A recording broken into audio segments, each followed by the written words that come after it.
hemos descubierto que la armadura de Dios son estrategias ante todo que Dios ha dado a sus hijos. Y recuerde usted que las estrategias, que las armas de nuestra milicia no son carnales, sino que son poderosas en espíritu para destrucción de fortalezas.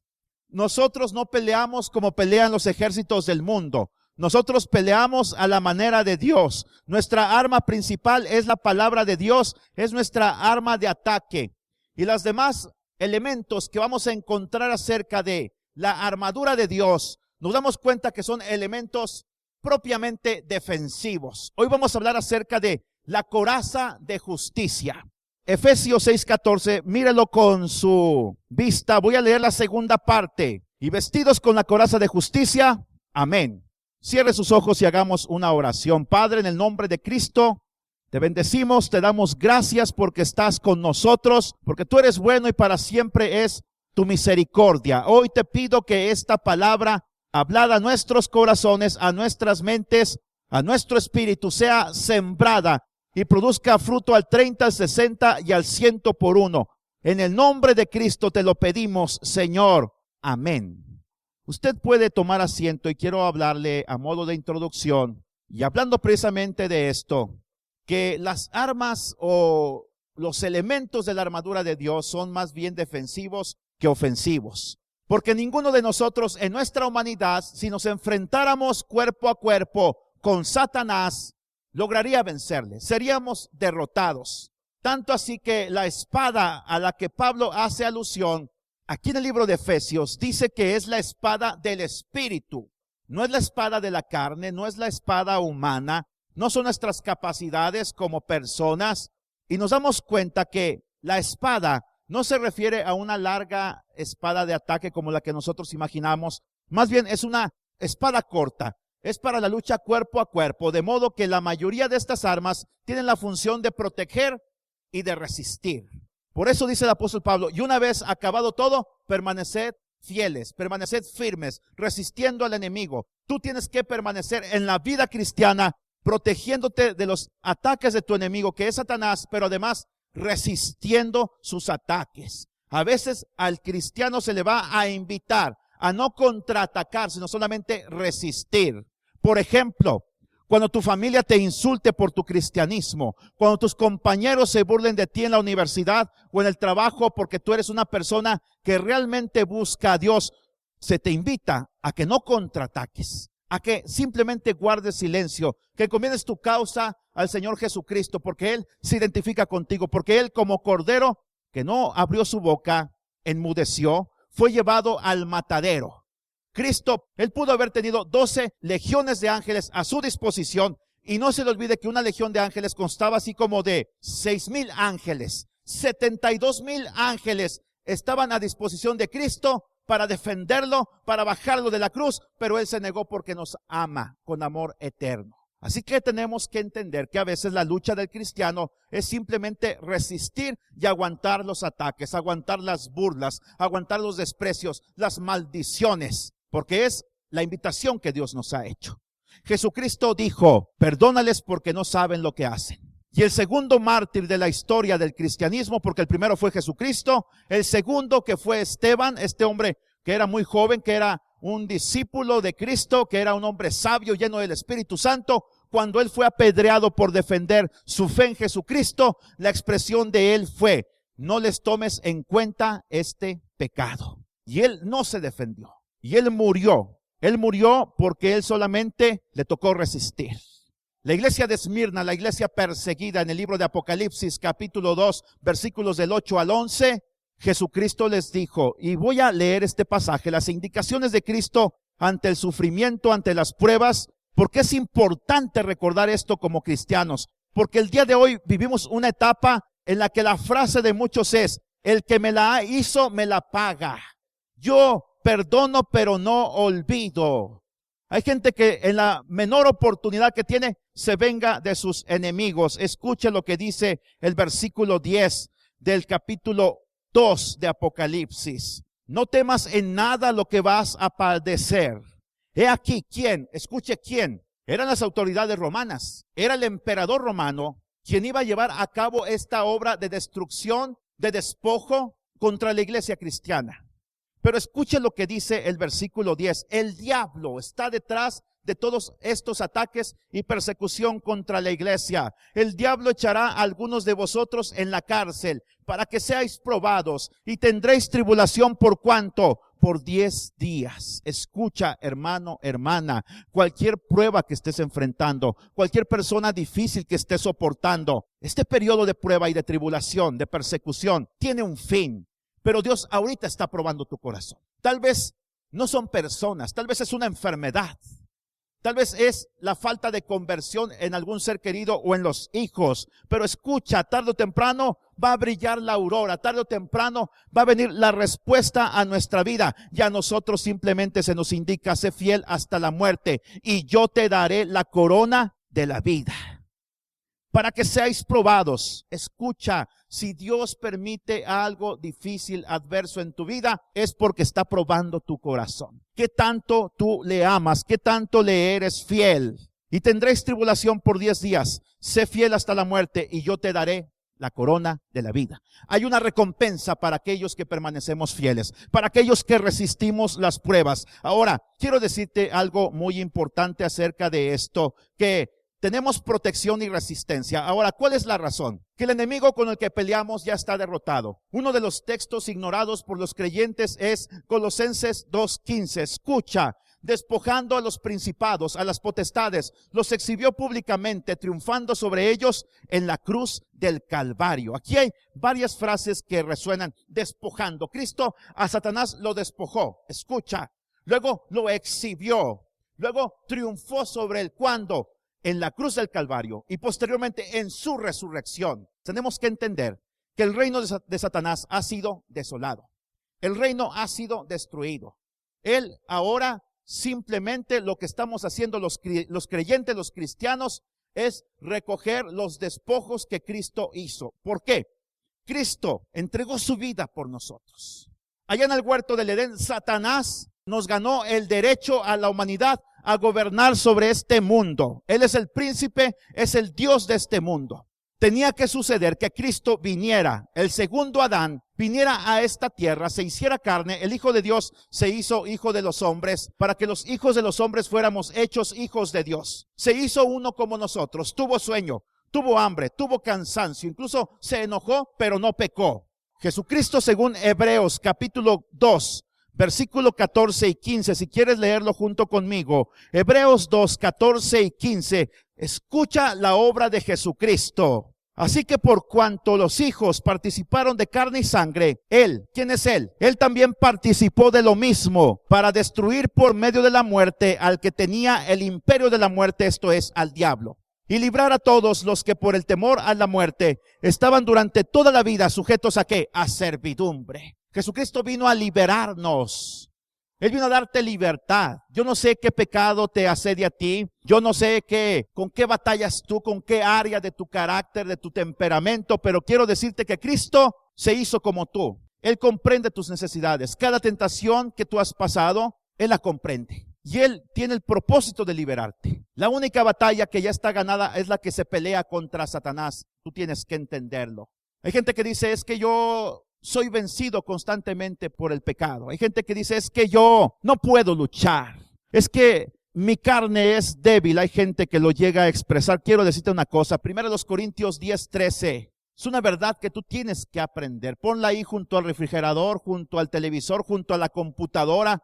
Ponla ahí, mira, junto al volante cuando vas manejando. Cuando tengas una tentación, haz tuyas estas palabras. Pero grábalas en tu corazón, clávalas en tu mente. No os ha sobrevenido ninguna tentación que no sea humana, pero fiel es Dios, esto es lo hermoso, que no os dejará ser tentados que más de lo que podéis resistir, sino que dará también juntamente con la tentación la salida para que podáis soportar. Así que no existe el pretexto de que yo no puedo, de que mi carne es débil, de que soy ignorante. Escucha.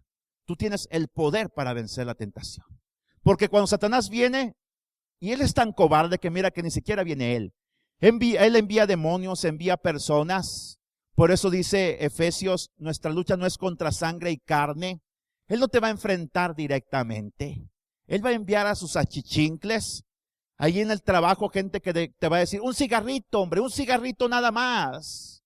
Y mire, los saltillenses somos muy raros. Y digo saltillense porque yo tengo cerca de 20 años en esta ciudad ya viviendo. El pecado lo minimizamos. Un cigarrito, una cervecita, una canita al aire, una miradita. ¿A poco no es cierto? Me robo un pesito.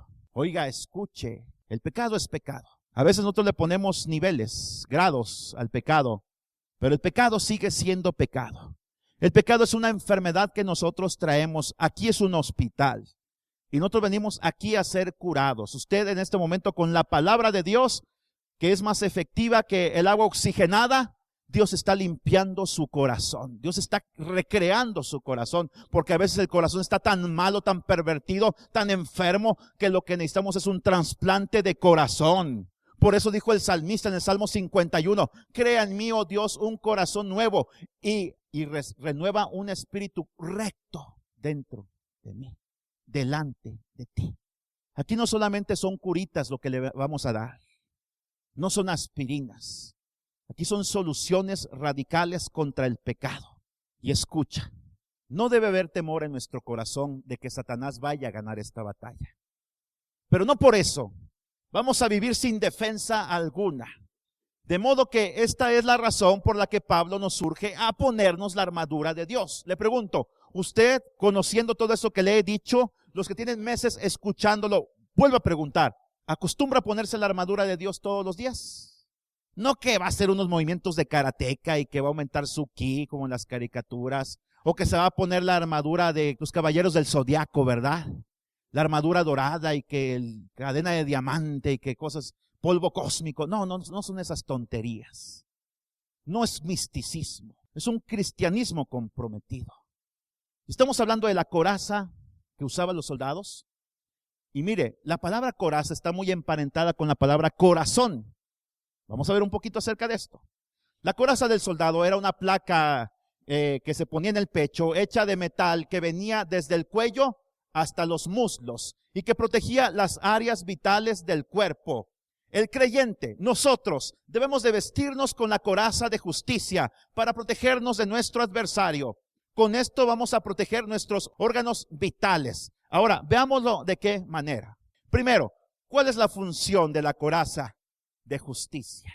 Esto es una recreación, esa foto, acerca muy parecida de las corazas que usaban los soldados romanos. Mire, veamos en primer lugar cuál es el material de su construcción. Por lo general, la coraza que cubría el soldado romano estaba hecha de bronce, pero también algunos usaban una malla de cota, es decir, eran como anillos engarzados entre sí, que se ponían ahí, usted lo ve en color gris, se ponían y entonces era muy resistente esa coraza, pero además era muy flexible y además era muy liviana, pero daba la misma protección que la otra coraza que hemos visto en esa foto. Así que siguiendo adelante, y le quiero decir que los soldados que tenían recursos económicos amplios o que pertenecían a una clase próspera podían usar la cota de malla, un material mucho más fino y resistente. Ahora, una coraza no hecha de estos materiales era fácilmente perforada, es decir, si fuera hecha de madera, se perforaría fácilmente. La espada podría no solamente penetrar, sino hacer cortes hacia arriba y hacia abajo en el cuerpo, en los órganos vitales. Este tipo de coraza protegía no solo de la espada, pero también de los dardos que venían de diferentes direcciones en el campo de batalla. La coraza estaba hecha básicamente de bronce. Busque Apocalipsis 1:15 porque quiero decirle esto. El bronce es la aleación de hierro y cobre. Tiene la ligereza del cobre y la dureza del hierro. Era impenetrable. Mire, Apocalipsis 1:15, ¿lo tiene usted en su Biblia?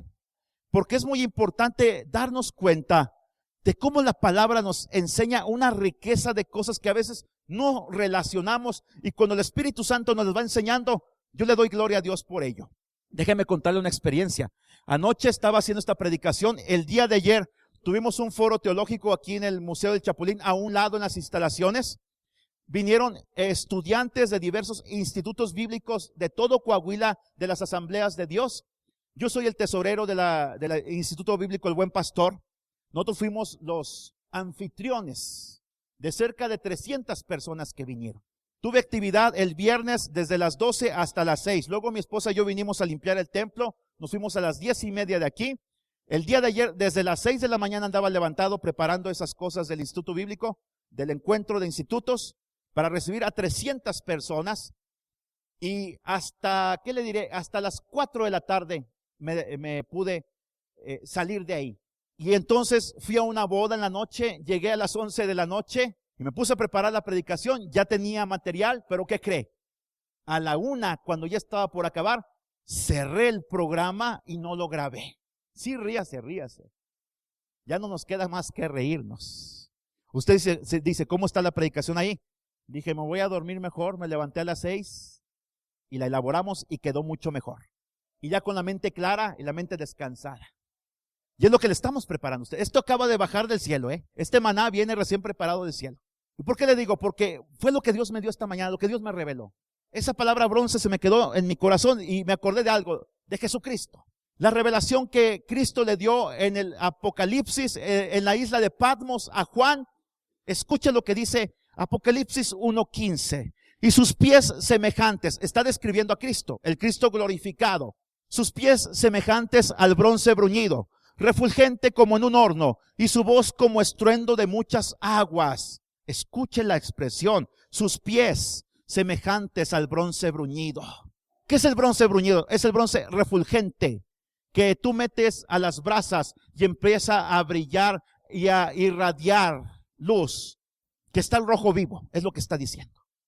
Significa que es puro, significa y habla de juicio. El juicio está emparentado con la justicia. El juicio es la aplicación de la justicia en forma efectiva. Escuche lo que dice aquí. El bronce habla de juicio. El altar del tabernáculo estaba hecho de bronce. Éxodo 38:30. Escuche aquí lo que dice la palabra de Dios. Éxodo 38:30. Cuando Moisés mandó a construir el tabernáculo, se le dio órdenes precisas y estaba hecho de bronce. ¿Por qué no de plata si era para Jehová? ¿Por qué no de oro si era para Jehová? Usted se preguntará. ¿Sabe usted por qué? Porque aunque la plata y el oro son materiales preciosos, son preciados, no se comparan con la dureza del bronce. Y el bronce, emparentado con el juicio, habla de la dureza y la severidad del juicio de Dios. A veces usted dice, es que me han tratado mal, es que en la infancia abusaron de mí, es que mi esposo me golpea, es que mi anterior esposo fue injusto, se divorció de mí, me abandonó injustamente, es que asesinaron a mi hijo, es que se robaron a mi hija, la secuestraron, la asesinaron. Y esa persona, ese delincuente ahora anda libre por las calles burlándose de mí. Esa persona que me estafó, que me despojó de mi casa, que me quitó hasta el último dinero, ahora anda como si nada. Ese doctor que fue un médico negligente, ahora lo han exonerado y yo estoy sufriendo las consecuencias de su negligencia. Pero quiero decirte una cosa, el juicio de Dios es severo, a Dios nada se le escapa. Hubo un error en 1994, si mal no recuerdo fue el 19 de diciembre. Yo tenía 19 años de edad, recién cumplidos. El error de diciembre hizo que mucha gente perdiera sus propiedades, hizo que el precio del dólar se devaluara de 3.50 a 10 pesos de la noche a la mañana, fuga de capitales, gente se tiraba por los edificios, las UDIs, la gente empezó a perder sus casas, sus negocios, sus automóviles, su patrimonio. Y se ha dicho que hay tales o cuales culpables y hoy andan por nuestra nación, por nuestro país. Es más, uno de ellos cada vez que viene a México, tiembla la Ciudad de México. O tiembla y sale humo por el popo y sale lava y la nación se queja. Pero quiero decir una cosa, a Dios nada se le escapa. Si esas personas son realmente culpables, un día la van a pagar. Tal vez mueran millonarios, rodeados de sus seres queridos, llenos de días, ancianos, tal vez en paz, entre comillas, pero cuando abran sus ojos en la eternidad, dice la palabra de Dios, horrenda cosa es caer en manos de un Dios vivo. Ahora, quiero decirte a ti que el bronce habla de juicio. El altar del tabernáculo estaba hecho de bronce porque habla de la dureza del juicio de Dios, de la severidad del juicio de Dios. Éxodo 38:30. Nada más se lo voy a dar como referencia y lo voy a leer como referencia. Éxodo 38:30. Escuche lo que dice la palabra de Dios. del cual fueron hechas las basas de la puerta del tabernáculo de reunión y el altar de bronce y su enrejado de bronce. Y allí sobre su enrejado del altar, allí se ponían los sacrificios, el cordero, la vaca, el chivo, la oveja. Se prendía fuego. Pero antes se le cortaba el cuello, era degollado. Por eso dice en Apocalipsis capítulo 4, Juan, que vio un cordero como degollado, porque Jesucristo es el Cordero de Dios que quita el pecado del mundo. Aquellos sacrificios se repetían, pero el sacrificio de Cristo no se vuelve a repetir. Fue una vez y para siempre. Pero mientras venía Cristo en la dispensación de la ley, los sacrificios tenían que repetirse. La gente llevaba todos los días para ser justificado delante de Dios un cordero. Se ponían las manos sobre el cordero. El sacerdote lo degollaba, tiraban su sangre, se untaban los cuernos del altar. Eso habla del poder de Dios para salvar y de que Cristo un día se pondría como un pararrayos entre Dios y la humanidad. Él recibiría toda la ira divina. Y allí en el altar de bronce, cuando Jesucristo dijo, consumado es, el pecado era consumido. La carne era consumida. Tú tienes que venir a hacer sacrificios espirituales delante de Dios para que tu carne sea consumida. Y un sacrificio espiritual no solamente es cantar, no solamente es danzar, no solamente es hablar lenguas o leer la palabra de Dios o escucharla. Sacrificio espiritual, escucha, ¿sabes cuál es? Decirle que no al pecado. Y cuando tú le dices que no, entonces sucede lo que dice Juan el Bautista, es necesario que yo mengüe, pero que Él crezca.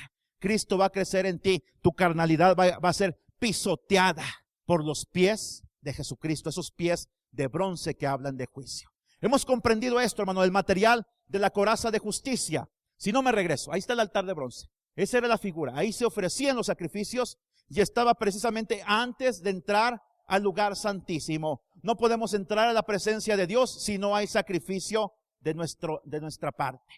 Si no hemos confesado de nuestros pecados, si no hemos perdonado a nuestro prójimo o a nuestro hermano. Seguimos adelante entonces y quiero decirte esto. Esto nos habla del tiempo en que Cristo pondrá a todos sus enemigos por estrado de sus pies. El bronce bruñido es el bronce militar. Sus enemigos serán totalmente aplastados en el lagar de la ira de Dios. Apocalipsis capítulo 14, versículo 19. Escucha.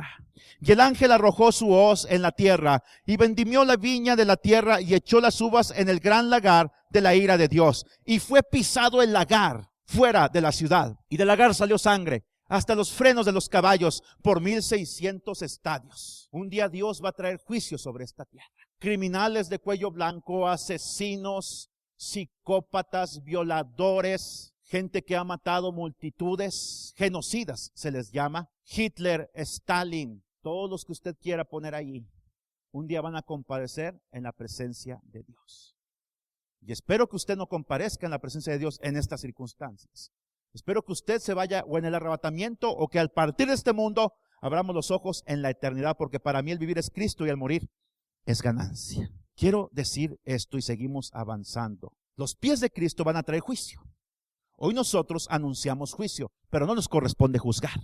Anunciamos juicio, pero guardamos el equilibrio, también anunciando amor, anunciando justicia, perdonando. Romanos 10:15, vaya a su Biblia en Romanos 10:15, porque hoy nuestros pies no son de bronce, nuestros pies son estos pies humanos, pero escuche lo que dice, son los pies que llevan al que predica el evangelio, a través de su testimonio, a través de sus palabras. Romanos capítulo 10, versículo 15, escuche lo que dice la palabra de Dios. ¿Y cómo predicarán si no fueren enviados? Como está escrito, cuán hermosos son los pies de los que anuncian la paz, de los que anuncian buenas nuevas. ¿Quiere usted tener pies hermosos? ¿Cómo se logra? ¿Con productos de Jafra, Mary Kay, Avon? ¿Haciéndose el pedicure? No, predicando el evangelio. Cuán hermosos son los pies. Nosotros no nos corresponde juzgar, hermanos. Hoy hay una justificación que se llama la sana doctrina, y que es usada para herir a la gente, para decirle estás mal, eres pecador, eres borracho, eres prostituta, eres homosexual. Y entonces se pone el dedo en la llaga de la gente. Oiga, la gente necesita amor. ¿A poco fue lo que hizo Dios cuando estábamos en la miseria nosotros? ¿A poco Él te señaló con su dedo? Jesucristo a la mujer que había pecado, que supuestamente había adulterado, porque no lo sabemos. No llevaron ni al esposo de la mujer, ni llevaron al amante. No sabemos si era adúltera o no, pero se le acusaba de adulterio. ¿A poco Cristo se levantó y le tiró piedras? La ley decía que había que tirar piedras. Los que defienden la sana doctrina dicen, hay que tirar piedras espirituales para defender la sana doctrina. Y se ponen en la condición de aquellos hombres que estaban juzgando a aquella mujer. ¿Qué fue lo que hizo Jesucristo? Ni yo te condeno, vete y no peques más. Ahora Cristo te da una advertencia. Si hay un juicio futuro, un juicio severo de hecho, un juicio que no tendrá fin en el infierno, eso es una realidad. Pero Cristo llegó predicando amor. Juan llegó predicando juicio. Cristo llegó predicando amor. El evangelio. Hay que guardar un equilibrio. Porque de tal manera amó Dios al mundo que ha dado a su Hijo unigénito. No dijo, porque tan pecador era el mundo que le envió fuego del cielo como Sodoma y Gomorra para destruirlo. No. Aún Sodoma y Gomorra tuvieron su oportunidad de arrepentirse. Aún Dios envió ángeles a Sodoma y Gomorra. Aún había un hombre llamado Lot, pregonero de justicia, dice la palabra de Dios. Aún Dios dijo, si hubiera 5 justos, yo los perdonaré. Entonces, ¿qué es lo que se necesita para que nuestra sociedad no sea destruida, hermanos? ¿Sabes qué se necesita? Que haya gente justa, guardadora de verdades. Y eso somos tú y yo. Eso es la iglesia. Por eso se habla de la coraza de justicia. Romanos 10:15, ¿ya lo hemos leído? Cuán hermosos son los pies de los que dicen tu Dios reina. Hay que darnos cuenta que en esto hay una gran verdad que debe ser afirmada. Si algo debe ser hecho con un material resistente es la coraza de justicia para confrontar el ataque del adversario. No puede dejarse indefenso el cuerpo cuando sabemos que estamos luchando contra un adversario que no nos da ninguna tregua. Debemos asegurarnos de que el material de nuestra coraza sea más fuerte que el mismo bronce, de manera que no quede vulnerable al momento del combate. Ahora, una función de la coraza de justicia es proteger los órganos vitales. Algunas corazas cubrían desde el cuello hasta los muslos. En esa zona protegida estaban los órganos o más importantes de la vida humana. ¿Cómo cuáles? El hígado. El hígado es esta parte. Vaya la pancita, va. Los que toman cerveza tienen, ¿cómo se llama? Panza cervecera, así le dicen. Porque el hígado es el que empieza a sufrir las consecuencias y se empieza a inflamar y se empieza a hinchar. Este es el hígado. La panza está más abajo del hígado. Aquí está el esófago, hígado, intestinos. Estas eran las partes vitales que se protegían. Aquí hay venas muy importantes en nuestro organismo que si fueran tocadas o heridas nos desangraríamos en cuestión de minutos. Hasta acá llegaba esta coraza de justicia o esta coraza que protegía a los soldados en el campo de batalla. Entonces tenemos que entender que Dios quiere una protección para ti. Los pulmones, el corazón también eran protegidos por esta armadura. Tenemos que entender que el órgano al que había que proteger más, ¿cuál era? El corazón. Te pueden herir de otras partes y puedes seguir viviendo, pero cuando te hieren el corazón es muerte segura. Por esta razón llamaban a la coraza el protector del corazón. Así que si algo debe ser protegido en la vida es el corazón. Proverbios 4:24, sobre toda cosa guardada, guarda tu corazón porque de él mana la vida. ¿Qué tipo de vida estás llevando? Lo que expresas en tu vida a través de palabras, hechos, actitudes, es lo que hay en tu corazón, porque de la abundancia del corazón habla ¿qué? Nuestra boca. Del corazón, según Marcos capítulo 7, versículos 21 al 23, provienen todas las cosas malas que el hombre externa. Es cierto que Satanás va a atacar primero nuestros pensamientos, pero si logra atacar el corazón, habrá logrado su fin. La mayoría de las caídas del creyente se deben a un corazón vulnerable. Escuche, le voy a dar un tip. Una persona un día en un culto me llevó allá afuera, dijo, pastor, quiero hablar contigo. Salimos al final de la reunión. Me dijo, quiero pedirte perdón. Dije, ¿por qué? Porque la traigo contra ti, me dijo así con esas palabras. Porque estoy enojado contigo, pastor. Y te he estado juzgando y le he estado hablando mal a la gente de ti. Dije, mire hermano, a mí no me preocupa que hables mal o bien de mí. A mí todo se me resbala. Porque yo estoy para agradar a Dios.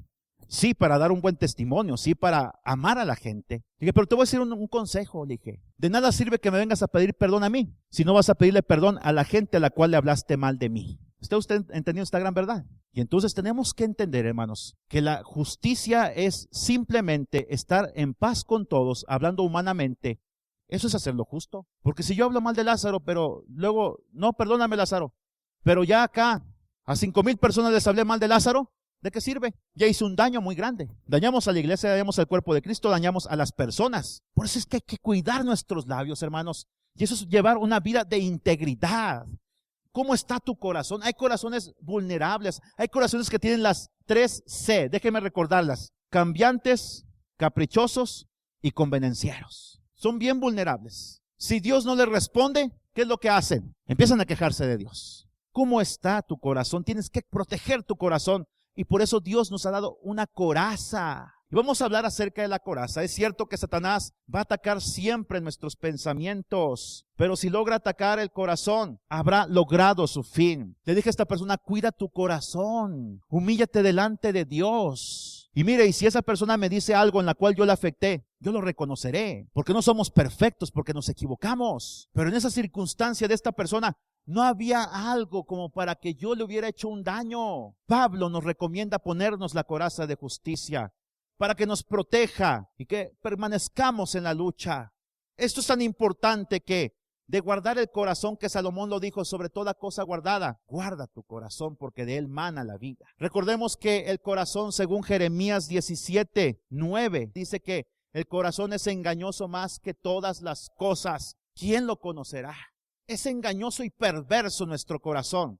La coraza tiene la misión de protegerlo, para que tu corazón no se llegue a pervertir, para que tu corazón no sea voluble, cambiante, convenenciero, caprichoso. Otra función de la coraza es cubrir nuestras emociones, hablando espiritualmente. La mayoría de los órganos que protegían la coraza del soldado eran internos. De allí que se hable de la parte de las entrañas. Cuando la Biblia se refiere al amor, que debe ser de corazón, nos recomienda un amor que entrañable, un amor que venga de lo más profundo de tu ser. Filipenses 1:8, escuche lo que dice la palabra de Dios. Porque Dios me es testigo de cómo os amo a todos vosotros con el entrañable amor de ¿quién? De Jesucristo. ¿Tienes el amor de Cristo en tu vida? Puedes ver a una persona que acabas de conocer esta mañana y decir: le amo con el entrañable amor de Cristo. ¿Amas realmente a la gente? Demuéstraselo a la gente, no seas persona conflictiva. Ahora, vamos más adelante. Primera de Pedro 1:22, escucha lo que dice la palabra de Dios, hablando del amor entrañable que debemos de tener. Y por eso la importancia de cuidar nuestro corazón, porque a veces decimos: es que ese hermano no me hace caso, es que le di la mano y no me saludó. Oiga, hermano, eso no debe suceder en nuestra iglesia. Es que yo volteé a verlo y me volteó la cara, parecía la Divina Garza, parecía Juan Gabriel. No seamos divos, hermanos. Eso no es para nosotros. Eso déjenlo para el divo de Juárez. Déjenlo para Rafael. Déjenlo para la tigresa, para María Félix. Pero eso no es para cristianos. Por eso yo siempre les digo: saluden a alguien que no conoce. Y si tienes actitudes equivocadas en tu corazón, si tienes rencor contra alguien en tu familia o en tu iglesia, perdona a las personas. Porque si no, mira, a la gente la podemos engañar, pero a Dios no lo podemos engañar. Tal vez por eso hay respuestas a nuestras oraciones que no han llegado, porque vivimos una vida muy religiosa, oramos mucho, leemos mucho la Biblia, pero no perdonamos y no amamos. No hay amor entrañable. No nos sabemos humillar delante del prójimo. Mire, yo doy clases en un instituto bíblico. Llegó un viernes a dar clase y dije: necesito el cañón. Fui a la oficina por el cañón, ya lo llevaba a mi clase, ya lo estaba instalando. De pronto llega una alumna y me dice: pastor, necesitamos el cañón. Me quedé pensando, dije: bueno, ¿qué hago? Tal maestro lo necesita. Dije: está bien, llévenselo. Yo no soy persona conflictiva. No debemos ser personas conflictivas. Cualquiera hubiera dicho, cualquiera que en la carne diría: yo lo agarré primero. Pero yo dije: no, está bien, llévenselo al maestro. Yo doy mi clase con la computadora y con mis puros apuntes. No hay ningún problema. Hay que aprender a ceder, hermanos. Mire, Primera de Pedro 1:22. Habiendo purificado vuestras almas por la obediencia a la verdad. Ya hemos hablado de la verdad, la importancia para la iglesia. Pero hay a veces que tenemos conceptos muy elevados en cuanto a la verdad, pero nuestra práctica no concuerda con nuestro conocimiento. Como lo dije la vez pasada, hay inteligencia sin amor, se convierte en perversión. Estamos juzgando nada más a la gente. Mediante el Espíritu Santo, para el amor fraternal, ¿qué? No fingido. No llega usted y saluda a la hermana Conchita, por ejemplo, voy a poner un nombre, ¿verdad? Ay, hermana Conchita, qué guapa se ve con ese vestido. Y luego se va la hermana y dice: ay, parece tehuana. Usted no va y saluda a la hermana que acaba de dar a luz y ve a su bebé y dice, ay, qué hermoso y qué precioso bebé. Y luego se va y dice, ay, parece nenuco, bien gordote. Parece yucateco, bien cabezonzote. Ay, parece africanito, está bien negrito, bien prietito. Oiga, no debemos de usar esas expresiones para referirnos a nuestros hermanos en la fe. Amor, ¿qué dice? No fingido. No finjas tu amor. Sino mejor, mira, hermano, Dios le bendiga, ahí nos vemos. Pero el amor se debe de demostrar, hermanos. Colosenses 3:12, vayamos a Colosenses 3:12. Vestidos pues como escogidos de Dios, santos y amados, de entrañable misericordia, de benignidad, de humildad, de mansedumbre, de paciencia. Sea paciente con su prójimo, hermanos. Sea tolerante con su hermano. Las entrañas son el recinto de nuestras emociones. ¿Por qué cree usted que hay gente que se enferma de colitis? Que se enferma de gastritis. Hay un componente bioquímico, hay un componente bacteriológico incluso para la colitis. Hay un componente fisiológico incluso. Incluso hasta un componente genético, ¿verdad que sí, hermana? Pero hay mucha gente que se enferma gratuitamente de ciertas enfermedades. O sea, viven enojados, viven amargados. Y entonces tenemos que entender, hermanos, aquí, lo que estamos viendo, que aquí en las entrañas es el origen de muchas enfermedades. ¿Usted ha visto a Hugo Chávez? No hemos sabido nada de él últimamente. Dicen que ya está muerto, dicen que está vivo, que está conectado a un respirador. Hace un año puse un video aquí, algunos no lo entendieron, donde Hugo Chávez dijo, de las entrañas de mi corazón, maldigo al pueblo de Israel. Tiene cáncer de intestinos, de estómago. Se le está consumiendo toda esta parte de su interior. Es el origen de muchas enfermedades. Todo eso se exterioriza en el cuerpo. Y tenemos que entender que las emociones tienen diferentes canales para expresarse. Y no en pocos casos, si no son controladas, llegarán a causarnos serios conflictos. Proverbios capítulo 15, la blanda respuesta, ¿qué hace? Quita la ira, mas la palabra áspera, ¿qué? Hace subir el furor. ¿Está usted entendiendo? Hay que expresar nuestra ira de la manera adecuada. Airaos, pero no pequéis. Porque luego hay gente que no puede dejar de enojarse. Aquella hermana que llegaba el esposo y traía un pelo negro. Ay, de seguro más de andar poniendo el cuerno con una mujer morena, ¿verdad? Y le quitaba el cabello. Oye, espérate, pues se me pegó por ahí en la combi, en el metro. Yo te soy fiel. Al siguiente día llega el esposo, un cabello güero. Una güera, una gringa de seguro. ¿En qué andas, Juan Manuel Antonio del Campo? Me estás poniendo el cuerno, ¿verdad? Y aquel hombre al tercer día, pues antes de llegar a la casa, se limpia el saco, lo exculca así cuidadosamente media hora antes de entrar a la casa. Y no traía nada. Lo ve la esposa, lo examina. De seguro has de andar con una calva. Oye, espérate. Expresa tu ira de la manera adecuada. Hermanas, un consejo para que sus esposos, sus viejones, cuando llegan no se enojen, ¿lo quieren? Llegan con mucha hambre por lo general, ¿a poco no es cierto? Y a veces la comida todavía no está. Mire, prepárale una frutita, déjesela ahí en la mesa y ya, con eso tiene. Con eso tiene para calmar al fierón. Bien intencionado, al FBI. Fierón bien intencionado. Porque sí, a veces nos enojamos con justa causa, tenemos hambre. Traemos la bilirrubina alta y luego la insulina baja y llegamos bien enojados. Y luego nos hizo enojar el jefe, el subalterno y el compañero. Se burlaron de nosotros y a veces nos desquitamos con la esposa. Con el pH alto también, ¿verdad? Con la gastritis a todo lo que da. Que si te metes un huevo en el estómago, mira, hierve. Y se cose así al instante. Tenemos que expresar las emociones de la mejor manera, hermanos. Hablen como esposos. ¿Qué es lo que les enoja? ¿Qué es lo que no les gusta? Sean tolerantes, hermana. Respete a su marido, no se burle de él. Si usted tiene grados académicos altos, si tiene una carrera y la bendición de estudiar un posgrado, no se burle si su esposo es obrero, si su esposo es chofer de un taxi. No se burle, sométase a él. Maridos, amen a sus mujeres, sean románticos con ellas. Un chocolatito de esos Ferrero Rocher. O de los que venden en la combi, esos de 3x15, esos Nicolo, aunque sea, hombre. Aunque sea de eso, pero sea romántico. Una rosita, un osito de peluche, una cartita, un poema. Y hermanas, cuando lo reciban esos regalitos, esos detalles, no conteste de esta manera. Pues ¿qué traes? Has de haber hecho algo mal, ¿verdad? ¿Te quieres disculpar ahora? Porque de todo hay en la viña del Señor. ¿Quién las entiende, las mujeres? Dios las hizo así, mire, de un hueso especial. ¿Cómo se llama? La costilla. La costilla es curva. ¿Quién las entiende? Si la queremos aplanar, se quiebra. Mejor nos adaptamos a ella. Ama a tu esposa, no trates de comprenderla. El ataque externo busca el blanco de nuestras emociones, porque si ellas no son orientadas debidamente por la palabra de Dios, comienzan a determinar nuestro estado. Ayer estaba en una boda, prediqué un sermoncito breve, dije, Génesis 2:24 dice, por tanto dejará el hombre a su padre y a su madre. Volteé a ver a los papás, luego, cara de enojo. Quéjense con el autor de estas palabras, no conmigo, Quéjense con Dios. Es necesario que el hombre deje a su padre y a su madre. ¿Principio de qué? En primer lugar, principio de independencia. Por tanto, dejará el hombre a su padre y a su madre. La mujer dejará a su padre y a su madre. Formarán un nuevo matrimonio, una nueva familia. Amén. El matrimonio es un territorio con bandera propia. Una nave con bandera propia.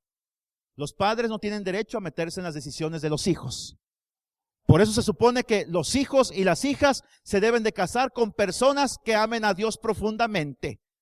No solamente que sean de nuestra religión, que amen a Dios profundamente y de verdad. Pero los padres pueden apoyar a los hijos, pero no intervenir en sus decisiones, no condicionar la ayuda, porque se van a llevar muchos quebrantos. El casado casa quiere. A veces por cuestión económica viven juntos, pero lo ideal es que tarde o temprano y lo más pronto que sea, que se separen, que sean independientes.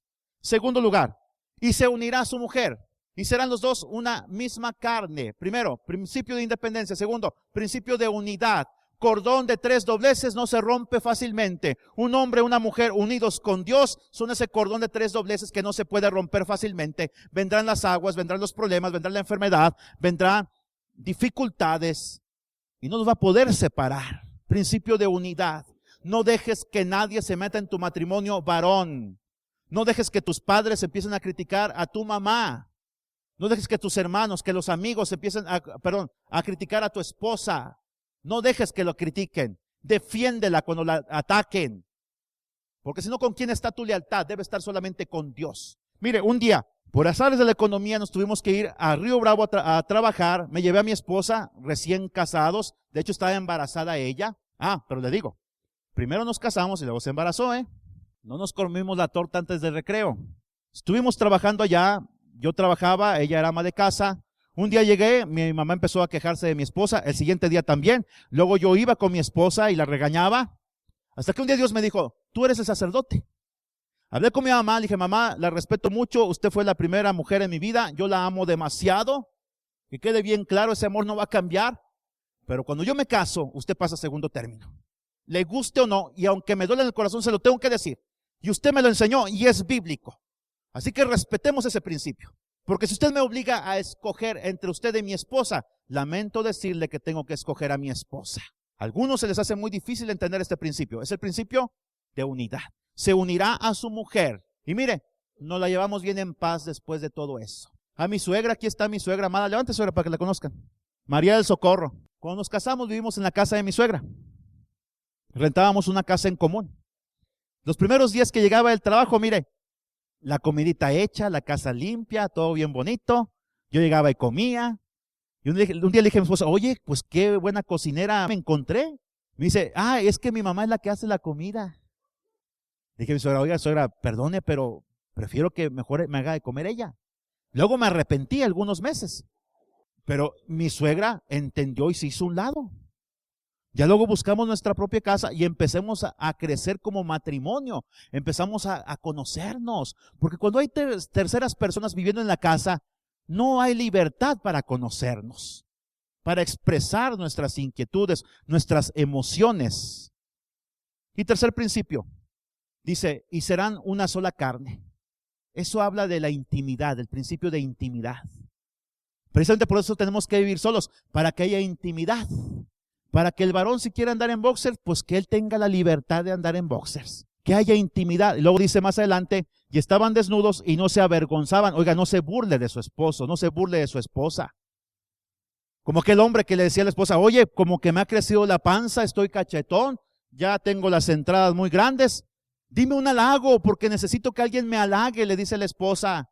La mujer le dice, pues tienes muy buena visión. ¿Qué es eso, oiga? Que la palabra de Dios sea la que determine el estado de nuestras emociones. Amén, hermanos. No una persona, no un psicólogo, no un pedagogo, no los amigos, la palabra de Dios. Por eso tienes que conocer la palabra de Dios para vivir una vida de rectitud, para que tu matrimonio sea un matrimonio fundamentado en la palabra de Dios y exitoso. Amén. Déjame hacer una oración, ¿sí? Cierre sus ojos y oremos. Padre, gracias porque tú nos has dado la protección correcta para llevar una vida plena, una vida en la que podamos ser felices, Señor. El único propósito, Señor nuestro, cuando nos acercamos a ti, es tener el gozo que viene de tu Espíritu Santo. Señor, como dice el canto, conforme a tu justicia y a tu verdad es que queremos vivir. Señor, dice el profeta Malaquías que tú no buscas, Señor, sacrificios, ni que entreguemos a nuestros hijos. Tú no buscas millones de litros de aceite, Señor, derramados o lágrimas derramadas en el altar. Lo que tú buscas, Señor, es un corazón contrito y humillado. Que hagamos justicia con misericordia a nuestro prójimo. Es lo que tú pides, que nos apartemos del mal, una vida íntegra, Señor. Es nuestra protección más grande. No es cuestión, Padre, de vivir una vida solamente encerrados en la palabra y en la oración. Tenemos que practicar estas verdades allá afuera, con nuestros seres queridos, con nuestra familia, Padre. Bendice a cada uno de nosotros, Señor. En el nombre de Cristo Jesús te lo pedimos. Amén.